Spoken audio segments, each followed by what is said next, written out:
हम सब चाहते हैं ना कि हमारी जिंदगी सुख और समृद्धि से भरी हो।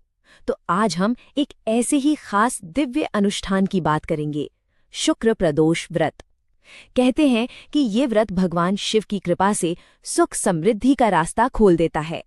लेकिन एक सवाल है, क्या कभी ये सोचा है कि ऊपर आसमान में जो कुछ हो रहा है, मतलब ग्रहों की चाल, तारों का घूमना, क्या वो हमारी जिंदगी पर असर डाल सकता है?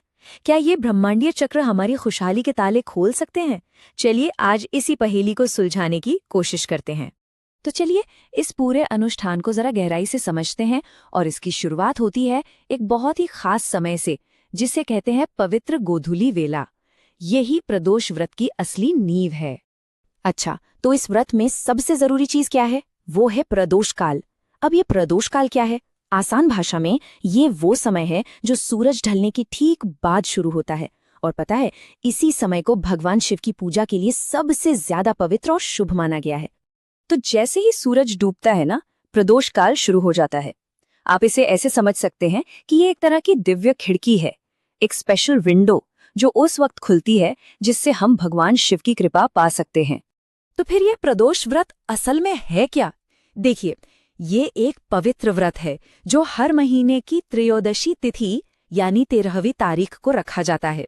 और मजे की बात यह है कि ये महीने में 2 बार आता है।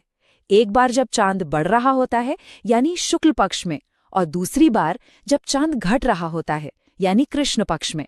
ये जो लूनर साइकिल है, ये हमें यही दिखाता है कि कैसे ये व्रत महीने में 2 बार चांद के घटने बढ़ने के साथ जुड़ा हुआ है।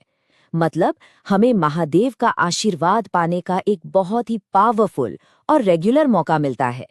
चलिए अब आते हैं आज के सबसे दिलचस्प हिस्से पर, जब शिव और शुक्र का मिलन होता है। जी हाँ, हम बात कर रहे हैं शुक्र प्रदोष के उस खास संयोग की। इस दिन पता है क्या होता है? एक बहुत ही विशेष, एक बहुत ही पावरफुल कॉस्मिक अलाइनमेंट होता है। जब भी ये प्रदोष व्रत शुक्रवार यानी फ्राइडे के दिन पड़ता है, तो बस उसी को कहते हैं शुक्र प्रदोष व्रत। ये वो मौका होता है जब भगवान शिव की जबरदस्त ऊर्जा और शुक्र ग्रह की दिव्यता दोनों एक साथ मिल जाती हैं। एक डिवाइन फ्यूजन आप कह सकते हैं। लेकिन सवाल ये है कि आखिर ये संयोग इतना पावरफुल क्यों माना जाता है? इसका जवाब छिपा है ब्रह्मांड के स्वामी की महिमा में। देखिए, हमारे धर्म ग्रंथों में ये साफ साफ लिखा है कि भगवान शिव सिर्फ देवताओं के ही देवता नहीं हैं, वो तो पूरे ब्रह्मांड के सभी ग्रहों के सर्वोच्च स्वामी हैं। इसका मतलब क्या हुआ? इसका मतलब ये कि हर ग्रह की चाल, उनका अच्छा बुरा असर, सब कुछ महादेव के अधीन है। और बस यही वो बात है जो इस व्रत को इतना खास बना देती है। जब भगवान शिव की कृपा होती है तो शुक्र ग्रह से जुड़े जो भी नकारात्मक प्रभाव या दोष होते हैं ना, वो शांत हो जाते हैं। शिव की डिवाइन एनर्जी शुक्र के नेगेटिव इफेक्ट्स को प्यूरिफाई कर देती है और उसके पॉजिटिव गुणों को, जैसे प्यार, खूबसूरती और धन दौलत, इन सब को और भी ज्यादा बढ़ा देती है।